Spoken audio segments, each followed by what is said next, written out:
It's a huge blessing. You know, it's something that we needed. A conversation and a prayer with a friend in September placed a dream back on Tanya Kennedy Gill's heart. It was a prayer for a baby for Tanya and her husband, Jason. 24 hours later, 11:30 at night, a friend of ours called us.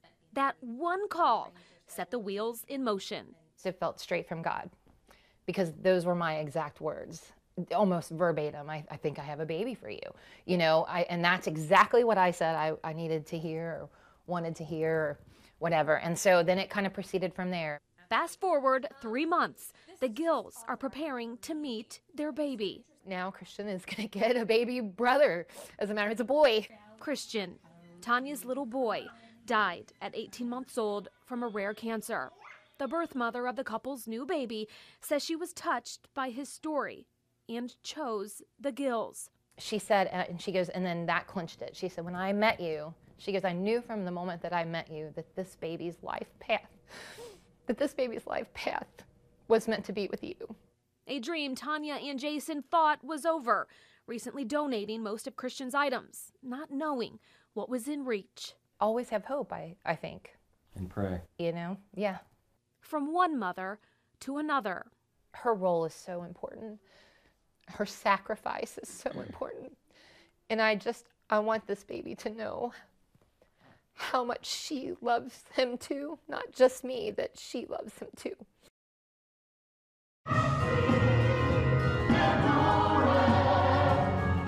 Though their worship services have shifted to virtual, and their members cannot fellowship together this Sunday. Our sanctuary is closed, but the Spirit of the Lord is still alive. Corinthian Baptist Church says their mission of service extends into the community where they're planted. Our pastor is very passionate about making sure that there are resources for those that are underserved and those who otherwise don't have the same opportunities to have COVID testing right here in the Bond Hill area. That's why Corinthian is joining other churches, the city of Cincinnati, and public service organizations by opening up as testing sites in the fight against COVID-19. As long as the levels are high and as long as people need testing, we want to be a place where they can come and get tested. The Urban League in Avondale has been a targeted vaccination location since November. Staffers say transitioning to a testing site is a natural evolution in the fight against Omicron.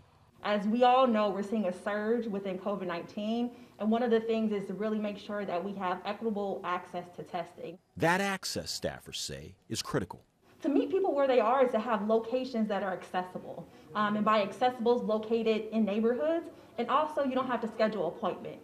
It is that uniting together in the fight against a surging pandemic, which is a key in bringing this message into focus. We truly want to be the hands and feet of God, and so we want to serve our community in a way that will be helpful to them. And right now, to help our community, we need to provide testing, we need to provide vaccination.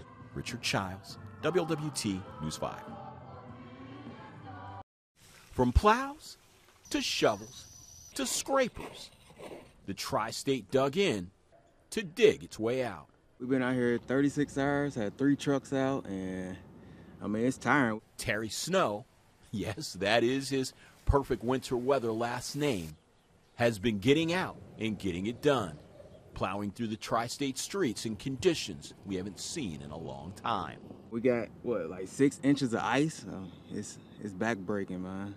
An ice-snow mix left the tri-state under a hard frozen glaze, and digging out has left many in an exhaustive daze. It feels good to help everybody out, but I mean, it's still tiring. It's tiring, man. This week's winter wonderland left behind snow-covered cars and slick road surfaces and the sound of scrapers echoing through the morning rush hour. And while some were able to find some joy in the slippery slopes, well, this season has many seeking solid ground. It's hard because once they can't get in a parking spot, it's hard for us to maneuver around them. So, I mean, it is tough. And then with all the ice and snow on the ground, don't make it no better. But good thing we got four-wheel drive, so that helps out a lot.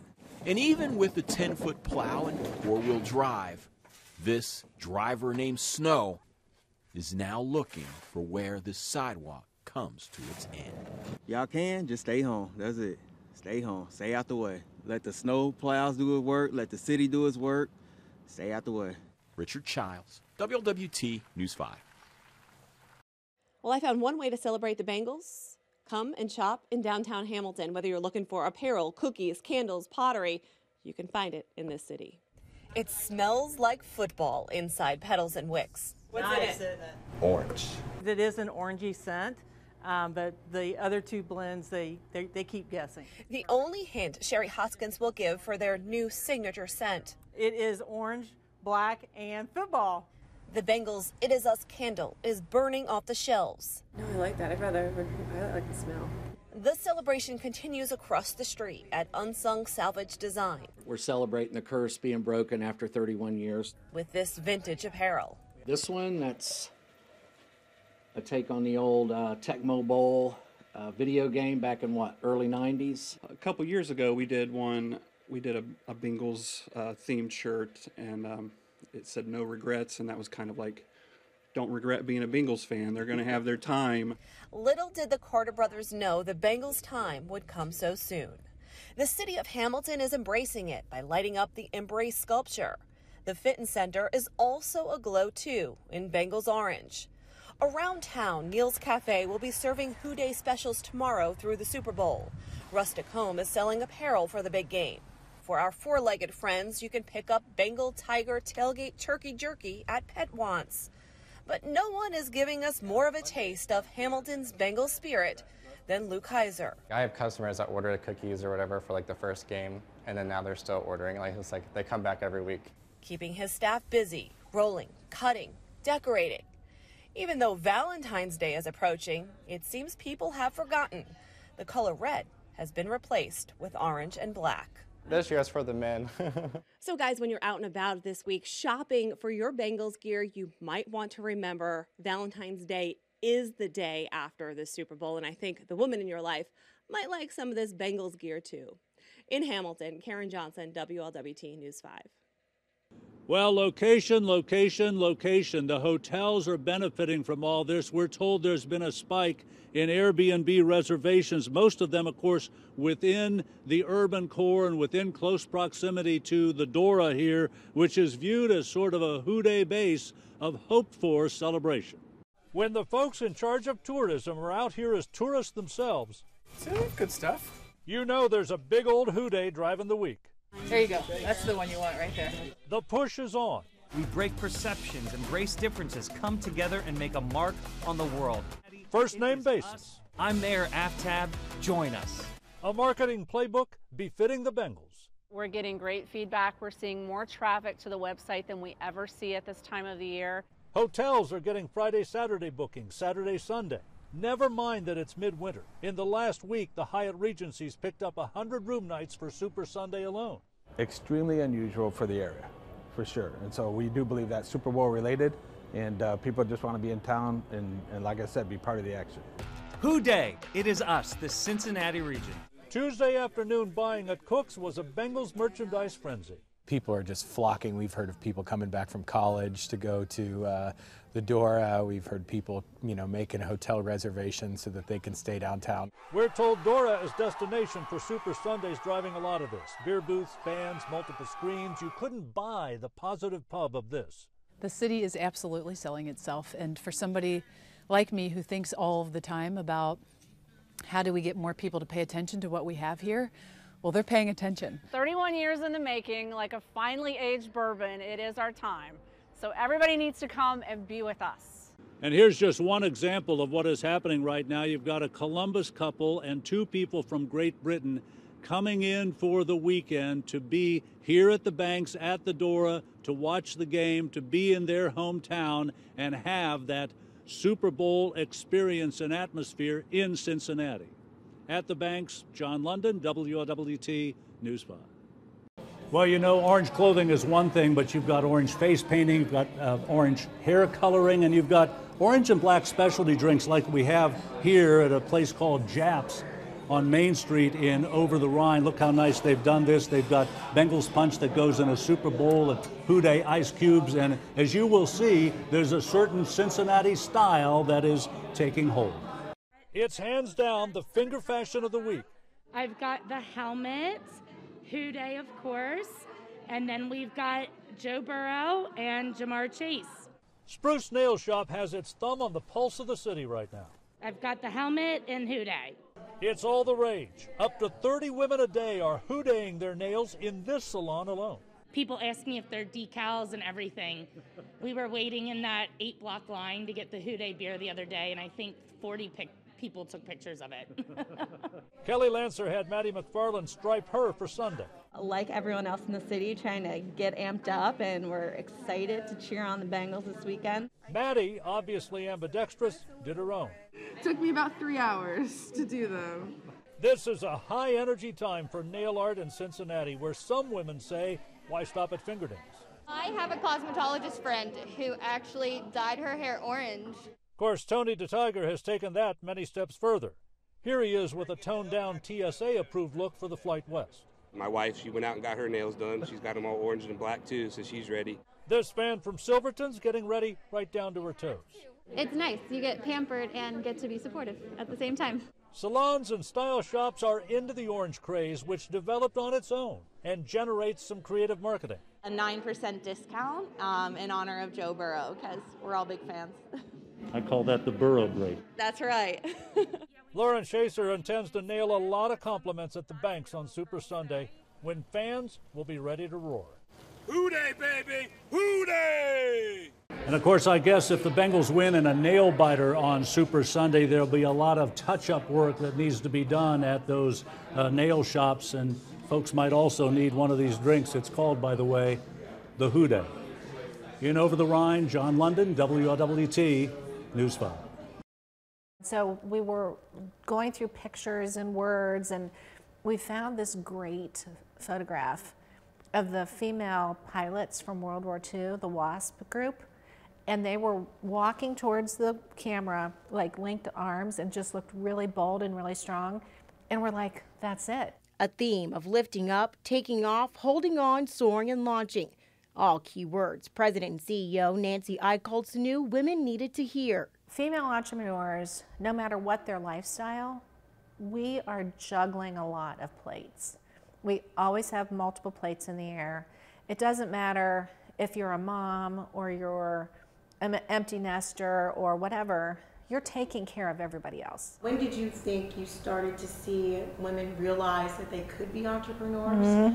When I first came here 7 years ago, women wanted to start businesses, but I don't think that they had the confidence that we need to have in order to be successful in business.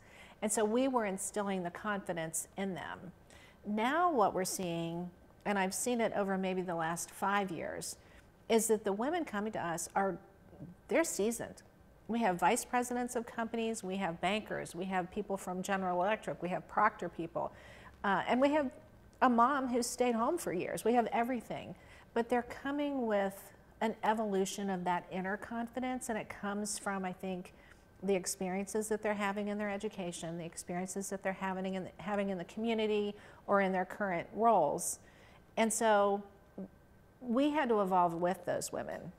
And what we did to evolve along with them was to create curriculum that would meet a woman at every stage of her business cycle. What we were seeing very early on when AVIATRA was initially founded was that these women who had these very good business ideas and had all the potential in the world couldn't get capital. And it's still a challenge. The needle hasn't moved a whole lot, but what we are seeing is a much stronger focus on the fact that all entrepreneurs need capital. It takes money to make money. Over the last 10 years, AVIATRA Accelerators awarded more than $10 million in capital to help entrepreneurs. Programs such as the annual Flight Night pitching competitions and Explore allow these women to sharpen their skills, simulating real-world experiences. A process AVIATRA Accelerators finds gives women entrepreneurs an 80% chance of launching and staying in business. You've had this entrepreneur spirit for a long time Right. before everyone kind of caught on. Right, before it was trendy. Well, if you think about it, female entrepreneurs have existed like in biblical days. They were all over the place. And so it really is about women in particular. A lot of times they start businesses out of necessity. It's something that they need to do, or they have a problem that they can solve, or they have a special gift or talent that they can turn into a business because it solves a problem or it helps other people. And that's a lot of what drives a female entrepreneur. We know as a society that in communities where the women and girls are supported and lifted up, the entire community is raised up. It's safer, the education is better, the economy is better, it's socially better. It's a good thing to lift up our women and minorities. We are here at Master Provisions, where every day they help people locally and across the globe. They've set up an emergency fund to help children and families in crisis in Ukraine. Emotions are high at Master Provisions. Employees and volunteers have Ukraine on their mind. The people in Ukraine are great people. Lucia Parker lived in Ukraine in 2005 as a missionary, helping to feed and clothe at-risk children. Her heart aches as she thinks of her friends who are now in harm's way. They are a peaceful people. They're proud of Ukraine. They're proud of their heritage and what they built it to be. The faith-based ministry began work in Ukraine nearly 20 years ago, partnering with My Home, an organization there that helps place orphans into Christian or group homes. Right now, 57 children and babies have vacated the building and are sheltered in the basement of a local church in Kherson as Russian soldiers close in on the city. Our leaders did not vacate the city of Kherson in southern Ukraine. They needed to stay there to take care of these kids. So they've shown a great amount of bravery and courage, knowing that the lives of these kids are more important than their own lives. And they desperately need diapers, medication, water, and food. The heart of America is wonderful. There's so many people that show great love. More than $7,500 has been raised, and more is desperately needed. You can donate on their website. It's as easy as a click of a button, and we have a link on WLWT.com. In Florence, Kentucky, Natalie Clark, WLWT News 5. It's just surreal. I can't believe it. I really think it's a bad dream, so we love him. 3-year-old Ray Washington will grow up with only other people's memories of her father. I love my brother. He loved to rap. He loved to cook. Ronald Washington Jr. was killed by a hit-and-run driver near Mall Road in COLERAIN. Police say Antonio Wlwt was behind the wheel of the Mercedes that hit Washington and his passenger, Isaiah McBride, taking away a father, a beloved son, a grandson, and a brother. I was a tomboy growing up because I wanted to be just like my brother. Police say Washington died on scene. McBride remains in critical condition at University Medical Center. When, my niece's mom was, pregnant with her, he was so supportive. He's a really good dad. Gathered around the dining room table, Washington's family wonders why. I would like to make sure that this person who caused this death of my grandson, their brother, the son, the cousin, the father of this child, seek justice for this. Their hearts try to find comfort in each other, their tears demanding justice. We need justice for Ronald, for our nephew, for our son, for our brother, for our grandson, for this little baby's father. Richard Childs, WLWT News 5. Hundreds are sending hope and love from the tri-state to the children of war-torn Ukraine. What are you drawing? A heart. With precision and purpose, I'm packaging food. volunteer groups are packing nutritious meals that will feed Ukrainian children and families that have lost everything in the midst of Russian invasion. It's fantastic to know that we're doing something to make a difference for the folks over in the Ukraine. Through sharing their effort and their time, these tri-state volunteers say they're receiving the most precious gift of all, I think it's a good thing for Jackson to come out here and, you know, help other people who aren't as fortunate as we are here and be able to provide them food to nourish themselves, especially the people that are in need and, you know, that don't have clean water or high-protein meals. Sharonville-based Child's Hope International has made this a mission of mercy, reaching out across the globe to be the hope for children in need. It means so much to have a team of volunteers here to put their hands together to pack these high-protein meals that we know are going to meet kids in the midst of crisis. It's going to help them to survive, but also to thrive long-term. From war zones to natural disasters, these meal packs have been a lifeline for the hungry. Today, they will go to the front lines of Ukraine. It means everything to me to know that there's a child who will have a meal today that wouldn't otherwise have a meal. And these are kids that this is their survival. Over 300,000 will be fed because of today's volunteers.